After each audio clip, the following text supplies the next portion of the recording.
आप सभी लोगों को प्रियदर्शी आईएएस एकेडमी के प्लेटफॉर्म में आप सभी का स्वागत है। आज मैं बेहद ज्योतिषी के चार्ज की गणना से संबंधित आज एक वीडियो लेकर आ रहा हूं। चूंकि इसका संबंध कुंभ मेला से है, लेकिन कुंभ मेला का आयोजन जो 12 जनवरी से लेकर 26 जनवरी तक जो आपका आयोजन था वो समाप्त हो चुका है। 13 जनवरी से लेकर 26 जनवरी तक आयोजन था। 2025 में वह समाप्त हो चुका है। उस पर बहुत सारी वीडियो ने बना है, सांस्कृतिक पहलुओं को लेकर वह वीडियो बने हैं। लेकिन आज जो मैं वीडियो ला रहा हूं वह सिर्फ सांस्कृतिक नहीं बल्कि इसके ज्योतिषी चार्ज के लिए में गणितीय तथा वैज्ञानिक दृष्टि से अति महत्वपूर्ण है। उसकी विवेचना के आधार पर हम विश्लेषण करेंगे, अध्ययन करेंगे। खासकर यह टॉपिक इसलिए भी महत्वपूर्ण है कि आपको सांस्कृतिक लेख जब लिखने आएंगे यूपीएससी में और बीपीएससी और अन्य स्टेट लेवल के लेख के आधार पर, तो आप जब कुंभ पर लेख लिखेंगे तो आपके लेखन शैली में विषय वस्तु और यहां से जो आप सुनकर जाएंगे और ज्ञानार्जन करके जो जाएंगे उसमें के लेखन में आप बहुत बड़ा अंतर पाएंगे। जिस वैज्ञानिक पहलुओं को लेकर आ रहे हैं, मेरा यह कोई दावा तो नहीं है, मेरा दावा करना ऐसा स्वाभाविक नहीं है, लेकिन इतना जरूर दावे के साथ कहूंगा कि यह पूरे YouTube के इतिहास में अभी तक इस प्रकार की वीडियो कुंभ के ऊपर नहीं बनी है।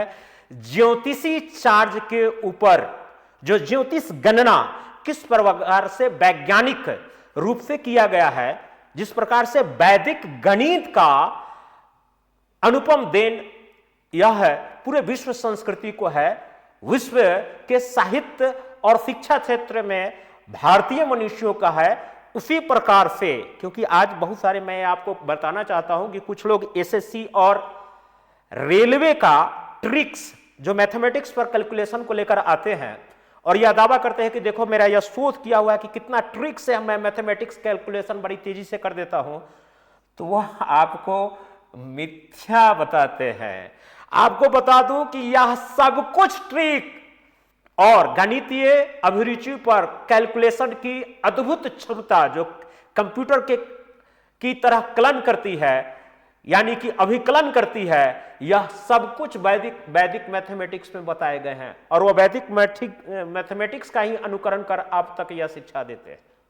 तो खैर मैं उन चीजों में नहीं आता हूं, मैं आपको ज्योतिष और वैदिक गणित की महत्ता का एक सिर्फ वानगी दिया हूं और आज मैं इस वीडियो के माध्यम से यह प्रूफ कर दूंगा और पूरे विश्व में सिर्फ कुंभ के मेला को इस वीडियो के बाद पूरे विश्व में कुंभ को मेला को एक सांस्कृतिक दृष्टि से ही सिर्फ नहीं देखा जाएगा बल्कि ज्योतिष गणना के और वैदिक गणित के आधार पर आकलन किया जाएगा। यह वीडियो इतना फैलाइए ताकि हमारे प्राचीन मनुष्यों के द्वारा जो दिया गया अभिकलन है और ज्योतिष गणना की गई है गणितीय रूप में, इस सब का पूर्ण विश्लेषण इस वीडियो में किया जाएगा। यह अनोखा वीडियो होगा पूरे YouTube के इतिहास में। आते हैं, ज्यादा समय न लेते हुए मैं इस विषय वस्तु पर आता हूं। आपको बता दे कि कुछ इस कुंभ के पृष्ठभूमि से पहले कुछ कहानी आपको बताता हूं। कहानी तो आपने बहुत सुना होगा, मैगजीन्स में, किताब में या फिर टेलीविजन के स्तर पर डिबेट सुने होंगे या आपका ज्ञानार्जन और बहुत सारे माध्यमों से हुआ होगा। लेकिन आज मैं कुछ वानगी लेकर चलता हूं, कुछ कथा आपको सुना देता हूं ताकि आप इंटरलिंकिंग बेहतर ढंग से कर पाए। लेकिन यह मेरा उद्देश्य नहीं है। मैंने कहा था कि इस वीडियो बनाने का मेरा सिर्फ और सिर्फ प्राथमिक उद्देश्य है आपकी गणितीय और ज्योतिषीय अभिकलन की अद्भुत क्षमता से परिचय करना जो हमारे प्राचीन मनुष्यों ने इस संसार को गिफ्ट किया है। देखिए, कुंभ जो है, कुंभ का मतलब होता है कलश और कलश का मतलब घड़ा होता है सामान्य भाषा में। यह कुंभ शब्द आया कहां से है? तो कुंभ का ओरिजिन हुआ है जब देवताओं जो इंद्र के नेतृत्व में और असुरों के बीच में कलश को लेकर, अमृत कलश को लेकर जो संघर्ष हुआ था समुद्र मंथन के दौरान जो मिला था वो, और वही मंदार पर्वत के चारों ओर देखे होंगे कि मंदार पर्वत के चारों ओर जो आपका सर्प जो है वह घेरे हुए है, और एक तरफ मुख की ओर देवता हैं और उनके पूंछ की या टेल की ओर जो असुर है, वो सारी चीजें आपको हमने बताया था कि ये सारी चीजें हैं जो मंदार पर्वत को लेकर एक समुद्र मंथन किया गया था, और उस समुद्र मंथन से अमृत कलश की प्राप्ति हुई थी। और उस अमृत कलश से को जब प्राप्ति हुई तो उस समुद्र मंथन में तो असुरों और देवताओं के बीच में संघर्ष हुआ, और इस संघर्ष में उस अमृत बूंद का 3 बूंद जो है, बहुत ध्यान रखिएगा, 3 बूंद जो है वह 3 नदियों में जाकर गिरा। वह 3 नदियां थी जो भागीरथ के अथक प्रयास से, वह भागीरथ नदी का जो जमीन पर अवतरण हुआ, देखे होंगे कि हरिद्वार जैसे, हरिद्वार की महत्ता इसलिए है कि गंगा पहले बार पर्वत से भूमि को स्पर्श करती है, ना कि धरातल पर उतरती है, इसलिए हरिद्वार का महत्व है। और भागीरथ और भिलंगना नदी के मिलने के बाद ही, जो भागीरथ है और भिलंगना नदी मिलने के बाद ही वह गंगा कहलाती है। उससे पहले वह राजा भागीरथ के अथक प्रयास से स्वर्ग से अवतरित हुई थी गंगा। और गंगा पुत्र भीष्म पितामह की चर्चा आपने महाभारत में देखा होगा। खैर उन कथा वाचन करने का यह समय नहीं है, मैं सिर्फ बनने वाला था कि हमें सिर्फ कथा वाचन करने के लिए नहीं आया हूं, गणितीय अभिरुचि और ज्योतिष विज्ञान के ऊपर मैं यह वीडियो से अवगत कराना चाहता हूं। यह सारी कथा तो आपने काफी सुना होगा। तो यह 3 जो नदियों में गिरा, वह 3 नदियां थी। एक था गंगा, दूसरा था दक्षिण में जो आप चाहिएगा तो गोदावरी नदी थी, और तीसरा जो नदी था वह क्षिप्रा नदी, जिस क्षिप्रा नदी के किनारे उज्जैन बसा हुआ है। जिस क्षिप्रा नदी के किनारे क्या बनना हुआ है, आपका उज्जैन बसा हुआ है। और नासिक जो ब्रह्मगिरि पर्वत से निकलती है, और त्र्यंबकेश्वर नामक स्थान से वह गोदावरी का अवतरण हुआ है। और त्र्यंबकेश्वर देखिएगा भगवान शिव का वास स्थान भी है। उसके पीछे एक कहानी है कि त्र्यंबकेश्वर पर भगवान, कैलाश पर्वत पर तो निवास करते ही थे भगवान शिव, लेकिन त्र्यंबकेश्वर पर्वत पर भी अतिरिक्त अनुनय विनय करने के बाद उसमें गोदावरी और गौतमी 2 ऋषि ने, एक थे गोदावरी नदी स्वयं और गौतमी ऋषि के अथक अनुनय विनय करने के बाद भगवान शिव मान गए, और वही त्र्यंबकेश्वर पर उन्होंने निवास स्थान बनाया। और उसी निवास स्थान, उसी पवित्र निवास स्थान से देखिएगा ब्रह्मगिरि पर्वत पर है, और उसी ब्रह्मगिरि पर्वत से गोदावरी निकलती है।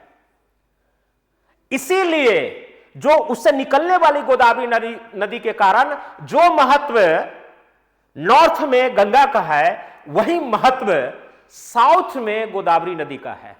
इसलिए गोदावरी नदी को दक्षिण की गंगा कही जाती है, जो मानसा हमें बार बार रटा देते थे। लेकिन क्यों कही जाती थी, इसका महत्व इस कहानी के बाद आपको पता चल गया होगा। गोदावरी को ही वृद्ध गंगा कहा गया है, और गोदावरी की सबसे खास बात यह है कि जिस प्रकार से कोसी में 7 धाराएं हैं, उसी तरह से गोदावरी भी 7 धाराओं से मिलकर बनी है। गोदावरी भी कितनी धाराओं से बनकर बनी है, तो 7 धाराओं से मिलकर बनी हुई है। यह आपको देखा होगा। यही यह विशिष्टा और गौतमी जब समुद्र में मिलने जाती है तो 2 धाराओं में बढ़ जाती है, वहां भी नदियां, गोदावरी नदी, और वही बढ़ती है, एक कहलाती है वशिष्ठा और दूसरा है गौतमी। और गौतमी का नामकरण इसी गौतमी ऋषि के नाम पर पड़ा है। तो वशिष्ठा है, गौतमी है, वृद्ध गौतमी है, कौशिकी है, यत्री है, तुल्या है और भरतवजी है। यह 7 धाराओं से बनी है कि नहीं? यह तो इसकी सांस्कृतिक महत्ता है। उसके बाद यह 7 धाराओं से मिलने के बाद में यह गोदावरी जो है आपका बंगाल की खाड़ी में गिर जाती है। तो यह गोदावरी की महत्ता है कि इसे वृद्ध गंगा क्यों कहा जाता है। तो आप कहेंगे सर आप तो पढ़ा रहे थे कुंभ और चले गए गोदावरी। तो इसकी महत्ता इसलिए है कि अमृत के 3 कलश परे थे, वही है, एक थी गोदावरी नदी, एक थी क्षिप्रा नदी और दूसरा है जो तीसरा है वह है गंगा नदी। उत्तर में जो है आपका गंगा नदी। इस गंगा नदी को लेकर फिर हम चलते हैं कि आपका जो आयोजन होता है कुंभ, वह नदियों के शहर के स्थान पर जो बसे हैं, इस शहर के आधार पर, इस शहरों के जो नदियों के किनारे बसे हैं, उसी पर कुंभ, महाकुंभ, अर्धकुंभ, महाकुंभ और पूर्ण कुंभ का आयोजन होता है। अब आप कहेंगे सर आप तो कुंभ पढ़ा रहे थे, ये अर्धकुंभ क्या होता है, ये पूर्ण कुंभ क्या होता है, ये महाकुंभ क्या होता है। और इलाहाबाद में जो आयोजन हुआ है इस बार का महाकुंभ, इसकी वैज्ञानिक रूप से महत्ता क्या है, ज्योतिष के रूप में महत्ता क्या है, क्या कारण है कि सनातनी धर्म मानने वाले लोग 68 करोड़ व्यक्ति इस पवित्र नदी में स्नान किए, इसके पीछे कारण क्या था। और मैंने एक शब्द बोला है सनातन, हिंदू धर्म नहीं, हिंदू धर्म धर्म नहीं है, यह संस्कार है। सनातन धर्म नहीं है, संस्कार है। इसीलिए इस धर्म को मानने वाले में कोई धार्मिक चश्मा से देखने की आवश्यकता नहीं है, क्योंकि इस पवित्र नदी में जो डुबकी लगाने वाले व्यक्ति थे वह किसी धर्म, संप्रदाय, जाति, सेक्ट के आधार पर उसे विभेदित नहीं किया सकता था। सिर्फ वह एक ही वर्ड कहा जा सकता था, वह सनातनी थे। आगे चलते हैं। अब आपका लगेंगे ये तो मैंने पूरी की पूरी पृष्ठभूमि हमने डाल दी। अब आते हैं जिसके लिए यह वीडियो सुनने के लिए आप सभी लालायित है कि सर यह पूरे YouTube के इतिहास में यूनिक वीडियो कैसे है सर, क्यों यूं ही माहौल बना दिए क्या सर?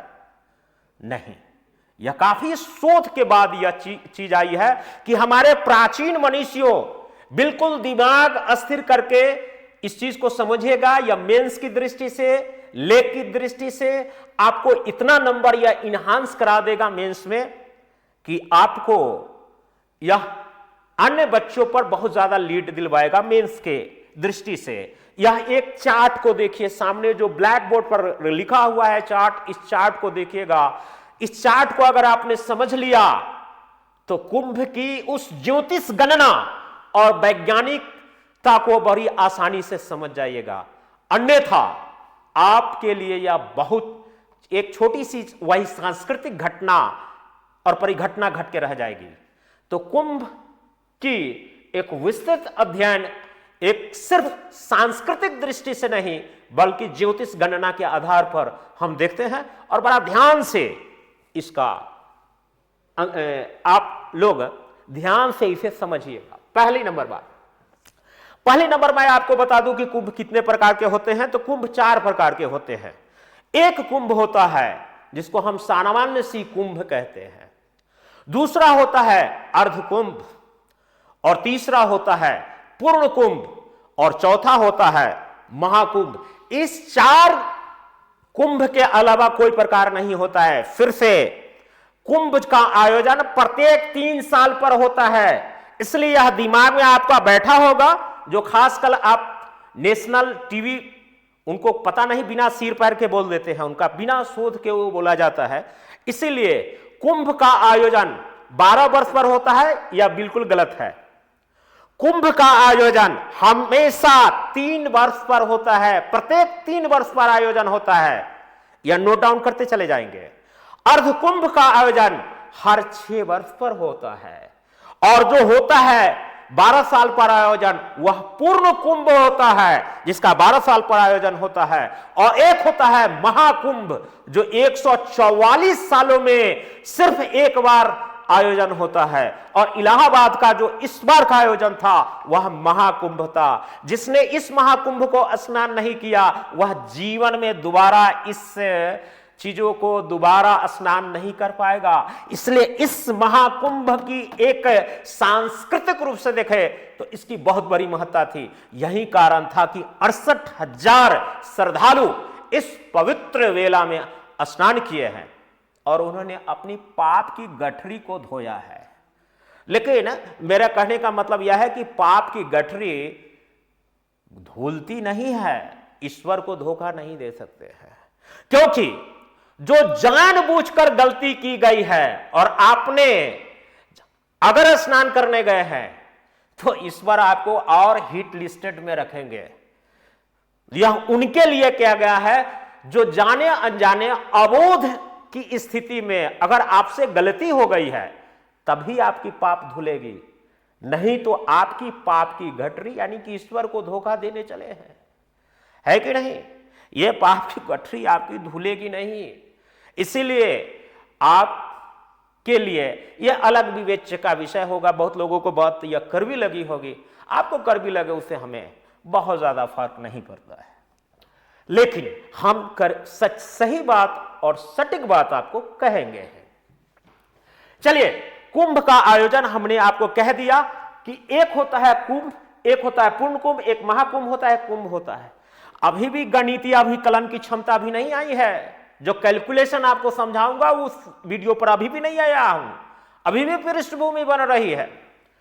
अब आते हैं कि कुंभ का आयोजन, बहुत ध्यान से सुनिएगा, मैथमेटिक्स कॉपी पर लिख लीजिएगा कि कुंभ का आयोजन के लिए मैंने एक ट्रिक बनाया है। कुंभ का आयोजन हमेशा 4 जगह पर ही होगा।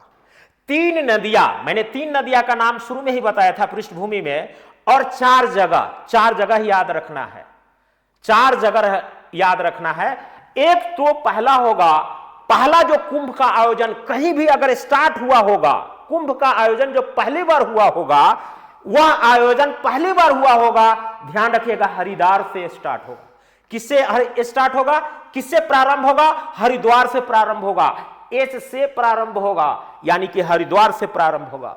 उसके बाद जो दूसरा कुंभ का आयोजन होगा, मैं कुंभ शब्द अभी बोला हूं, ना अर्ध कुंभ बोला हूं, ना पूर्ण कुंभ बोला हूं, ना महाकुंभ बोला हूं, यानी कि उसके बाद या प्रयागराज में आयोजन होगा, और उसके बाद या नासिक जो गोदावरी नदी के तट पर है वहां नासिक में आयोजन होगा तीसरा कुंभ, और चौथा जो है आपका उज्जैन जो क्षिप्रा नदी के किनारे है वहां पर कुंभ का आयोजन होता है। तो कुंभ का आयोजन कितने जगह पर? 4 जगह पर पॉसिबल होगा।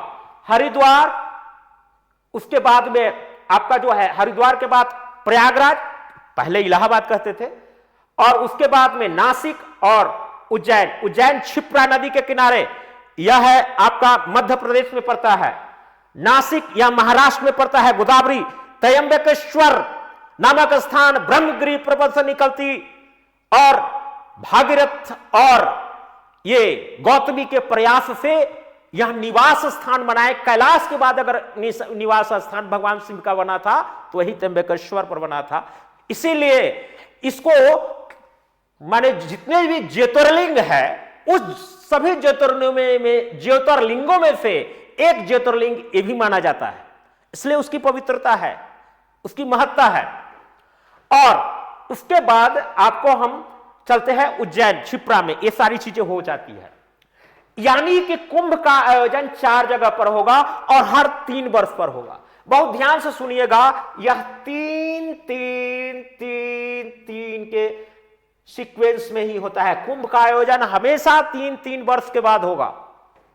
उसके बाद होता है अर्धकुंभ। अर्धकुंभ का आयोजन 6 वर्ष पर होता है।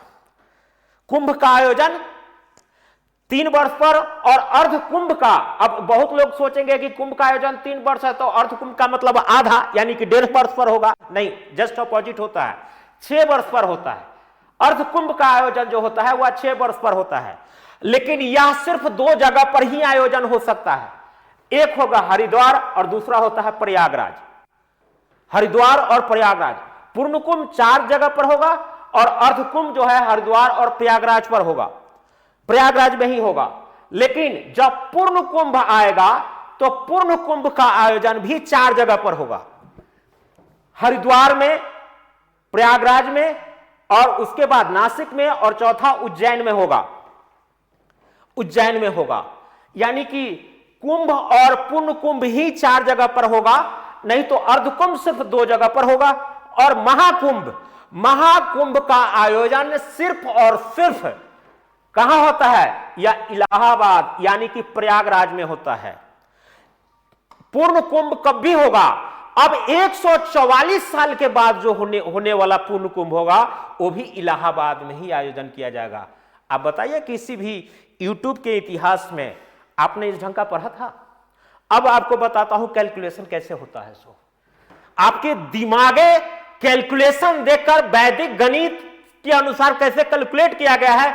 आज का कैलकुलेशन करने वाला कलन मशीन तो उस समय नहीं था, लेकिन वहां के मनीषी किस प्रकार से कैलकुलेशन करते थे और किस प्रकार से मैथमेटिक कैलकुलेशन किया गया है कि आप जानकर हक्के बक्के रह जाएंगे कि जो हर 3 साल पर आयोजन होता है, जो पहला मैंने क्रम बताया था हरिद्वार, उसके बाद प्रयागराज, उसके बाद में नासिक और उसके बाद में उज्जैन, जो हर 3 साल पर होगा। और हमने बताया था, आप उदाहरण दे देता हूं कि अर्ध कुंभ का आयोजन होता है आपका सिर्फ हरिद्वार में और उज्जैन में, हरिद्वार में और उज्जैन में। तो स्वाभाविक रूप से वह क्रम इस टाइप से आएगा कि अर्धकुंभ जब भी पड़ेगा ना, जब भी उसका क्रम पड़ेगा तो यह हरिद्वार और प्रयागराज में ही पड़ेगा, इसके अलावा कैलकुलेशन में आएगा ही नहीं हुआ। अब सवाल यह कि अब आपको लगता होगा कि 3 साल पर पूर्ण कुंभ होगा, 6 साल पर नहीं।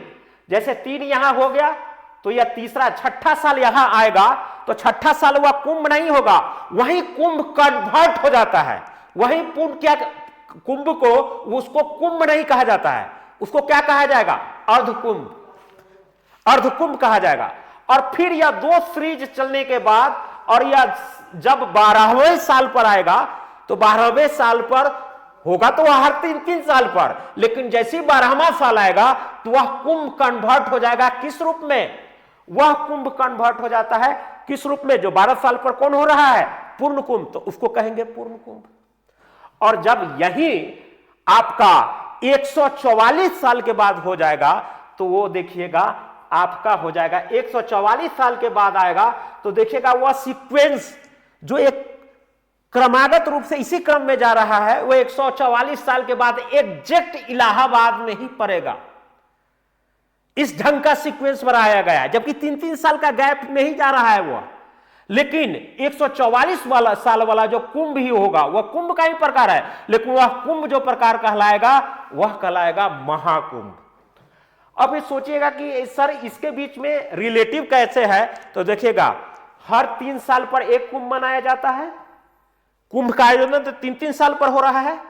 तो देखिएगा कुंभ, अर्धकुंभ, जैसे कुंभ के लिए 3 वर्ष है, अर्धकुंभ के लिए 6 वर्ष है और पूर्ण कुंभ के लिए 12 वर्ष है और महाकुंभ के लिए 144 वर्ष के बाद है। देखिएगा सब 3 से डिविजिबल है, सब 3 से डिविजिबल है, तभी तो सीक्वेंस में वो आएगा।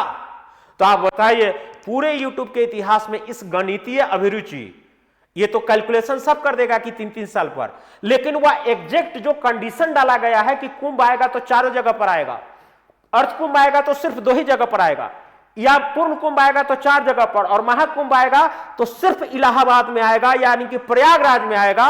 वह सीक्वेंस कैसे स्थापित किया गया होगा, तो इसी को कहते हैं वैदिक गणित के आधार पर कैलकुलेशन। और कुछ लोग जो आजकल मास्टर साहब जो गणित में ट्रिक्स बताते हैं, वह ट्रिक्स कुछ और नहीं होता है और उन्होंने कोई रिसर्च नहीं किया है, ना शोध किया है, वो वैदिक गणित है। ये ताकत थी वैदिक साहित्य की, लिटरेचर की और वैदिक गणित की और वैदिक ज्योतिषी गणनाचार्य की या ज्योतिष की गणना की। यह है अंक गणितीय गणना जो आपको हम समझाने की कोशिश कर रहे थे, है कि नहीं? तो आपको यह पूरी की पूरी चीजें समझ में आ गया होगा। अब आपको हम ये बताते हैं कि सर ऐसा है कि जो यह महाकुंभ का आयोजन हुआ है 13 जनवरी से 26 फरवरी 2025 को यह कब आएगा? तो ये इसका आगमन होगा, यह आगमन होगा 144 साल के बाद। यह है इसकी पूर्ण चीजें। अब कुछ जगह पर आप मैगजीन्स में भी पढ़े होंगे, एक होता है सिंहस्थ कुंभ, एक होता है पुष्करम कुंभ। तो ये सर कुंभ अलग है क्या? इस आप तो 4 ही कुंभ पढ़ा है, लेकिन एक सिंहस्थ कुंभ भी हम मैगजीन में पढ़े थे, एक पुष्करम कुंभ भी पढ़े थे। तो आपको बता देता हूं कि ज्योतिष में भी जैसे ग्रहों का एक गति होता है, आपने ज्योग्राफी में भी पढ़ा होगा कि ग्रह भी जो है गति चारों बगल चक्कर लगाते हैं, यानी पृथ्वी का अपना चक्कर लगाते हैं। तो वह तो सिर्फ और सिर्फ जो पृथ्वी का उपग्रह है वह चंद्रमा है, लेकिन और भी ग्रह जो है वह सूर्य की परिक्रमा करते हैं, उसमें बृहस्पति है। तो जब सिंहस्थ कुंभ उसको कहते हैं, हमेशा देखिएगा सिंहस्थ कुंभ सिर्फ और सिर्फ उज्जैन में होता है। और देखिए क्या गणितीय यह अभिकल्पना की गई है और गणितीय यह विश्लेषण किया गया है वैदिक गणित में कि आपकी फिर आप मूर्छित हो जाएंगे।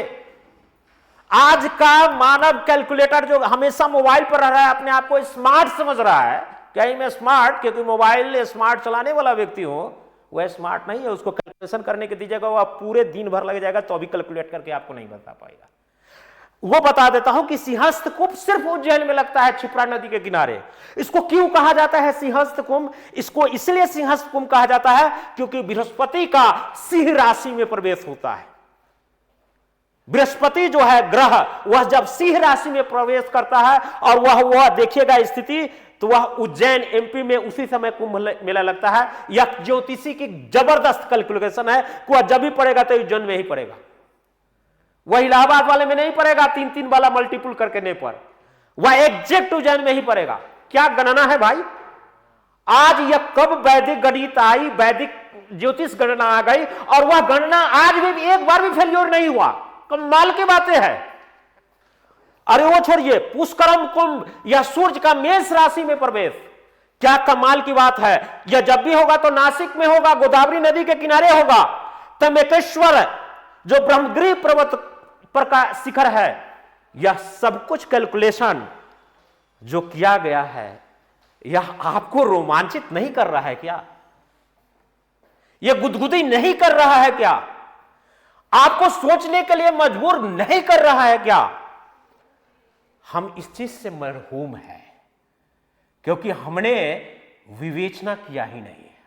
2-3 चीजें आपको बता दूंगा और यह सब कुछ विवेचना का विषय है कि हमने सूर्य या पृथ्वी से लेकर और सूर्य की कितनी दूरी है या चंद्रमा की कितनी दूरी है, इसकी गणना ज्योतिष चार्ज में हम नासा के वैज्ञानिकों द्वारा की गई अभिकलन से पहले ही कर चुके थे। और वह एग्जैक्ट वही गणना है जो नासा ने गणना किया है, वह उतना ही दूरी है नक्षत्र विज्ञान में। यह साधारण बातें नहीं थी, यानी कि एग्जैक्ट। आप देखिएगा रामचरितमानस का हनुमान सर्ग आता है, उसमें जो पहली चौपाई है वह सूर्य और चंद्रमा और सूर्य और पृथ्वी के बीच की एग्जैक्ट दूरी को बता दिया गया है। यह साधारण बातें नहीं है। इवन कि नासा ने यह पृथ्वी जो घूर्णन कर रही है उसका ऑडियो रिकॉर्ड, अगर आपको लगता होगा कि सर ऐसी बोल दिए हैं तो गूगल पर सर्च कर लीजिएगा, उसका जो ऑडियो रिकॉर्ड भी आपको सुना देगा, उसका भी उच्चारण जो हो रहा है ना, वो ओम हो रहा है। और ओम हमारे संस्कार में बहुत पहले से है। ये थी ज्योतिषाचार्य की और हमारे प्राचीन मनीषियों का विज्ञान के प्रति और विज्ञान में अभिकलन के प्रति अभिरुचि और उनका उपलब्धि। उसी के आधार पर आज हम 0 अगर नहीं देते आर्यभट्ट, तो हम चांद पर भी नहीं पहुंच पाते। या बहुत सारी आज जो कंप्यूटर का कैलकुलेशन कर पाते, वो आज हम वो सब नहीं कर पाते, उससे महरूम हो जाते हैं। तो आपको कुंभ मेला ये चीजें बताना ये बहुत बड़ी चीजें नहीं थी। इसके माध्यम से हमारे प्राचीन मनुष्यों के द्वारा जो दी गई है, और खासकर मेंस की दृष्टि से जब आप कुंभ पर लेख लिखने जाए तो इतना फीचर्स जरूर जोड़े, या आप को इनहांस करेगा मेंस में मार्क्स। इसलिए ढेर सारी शुभकामनाएं और आप रिएक्शन भी दीजिएगा ताकि हम उत्साहित होकर और भी बेहतर से बेहतर वीडियो लेकर आए। सिर्फ यूट्यूब के इतिहास में एक करामात लेकर आएगी ये वीडियो, और ये संस्थान आपको बहुत कुछ देने वाली है। और दूसरी बात, यह ऐसे वैसे लोगों की संस्थान नहीं है, यह खुद IAS क्वालिफाइड लोगों का संस्थान है, ऐसे ही नहीं। बिल्कुल आते हैं और फिर मुलाकात होगी। आपकी ढेर सारी शुभकामनाएं रही तो फिर हम आगे बेहतर वीडियो लेकर आएंगे। ढेर सारी शुभकामनाएं, धन्यवाद।